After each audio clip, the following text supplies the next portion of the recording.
دجال کے بارے میں بہت سارے حدیث ہیں، لیکن ایک حدیث میں ہمیں دجال کی ایگزیکٹ لوکیشن کے بارے میں بہت سارے ہنٹس دیے گئے ہیں، اور یہ حدیث ہم سب نے بار بار سنی ہوئی ہے کہ ایک دن بھری محفل میں رسول اللہ صلی اللہ علیہ وسلم کے پاس ایک عیسائی آیا اور اس نے اسلام قبول کر کے اپنا واقعہ سنایا کہ میں اور کچھ لوگ عرب سے مشرق کی طرف روانہ ہوئے، ہم ابھی راستے میں ہی تھے کہ اچانک سمندر کا موسم بدل گیا اور ہماری کشتی اپنے راستے سے بھٹک گئی۔ ایک مہینہ ادھر ادھر بھٹکنے کے بعد سمندر نے آخر کار ہماری کشتی کو ایک جزیرے کے پاس لا کھڑا کیا۔ بڑی کشتی ڈاک کر کے ہم چھوٹی کشتیوں کے ذریعے اس جزیرے پہ پہنچے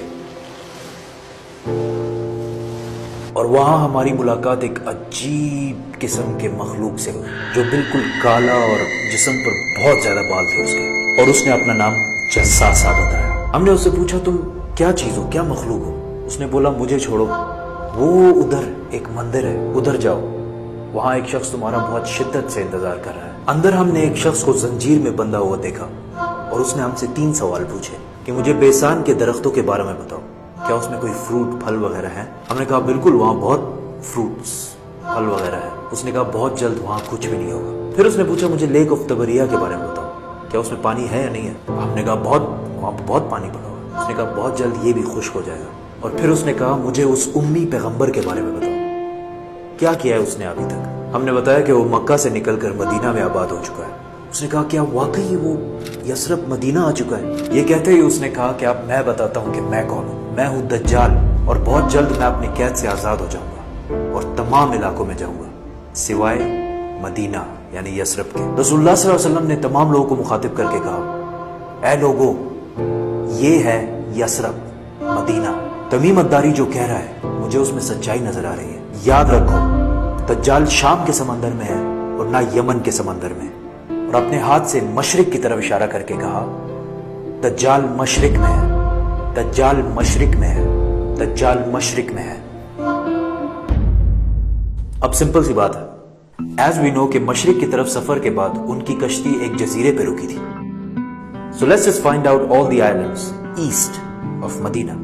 مدینہ کے ایسٹ میں there's the famous Arabian Sea، اور اس میں مینلی 4 جزیرے پائے جاتے ہیں: Lakshadweep island in India, Socotra island in Yemen, Masirah island in Oman, and Astola in Pakistan. حدیث میں کلیئرلی فرمایا گیا ہے کہ دجال یمن کے سمندر میں نہیں ہوگا، تو یہ 2 آئلینڈز تو نکل گئے۔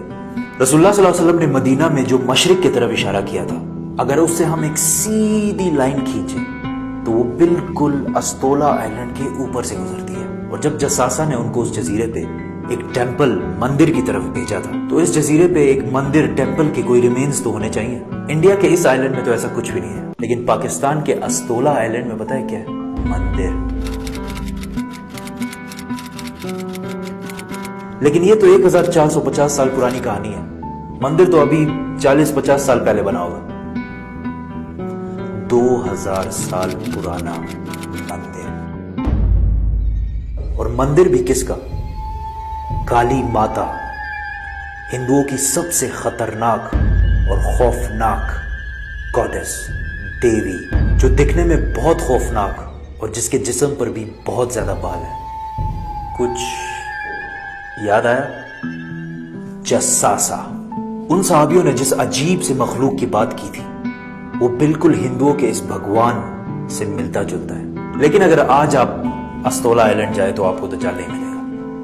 وہ آزاد ہوا ہے یا نہیں یہ تو نہیں پتا، لیکن یہ جو جساسا ہے اس کو غور سے دیکھیں۔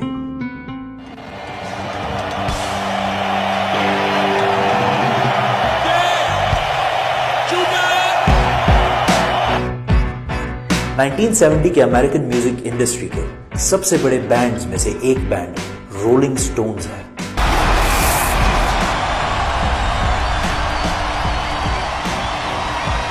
جس نے اپنا یہ لوگو ہندو گاڈس کالی ماتا سے انسپائر ہو کے بنایا، اور یہ لوگو پچھلے صدی کے سب سے مشہور لوگوز میں سے ایک ہے، اور رولنگ سٹونز بینڈ کو one of the greatest of all time مانا جاتا ہے۔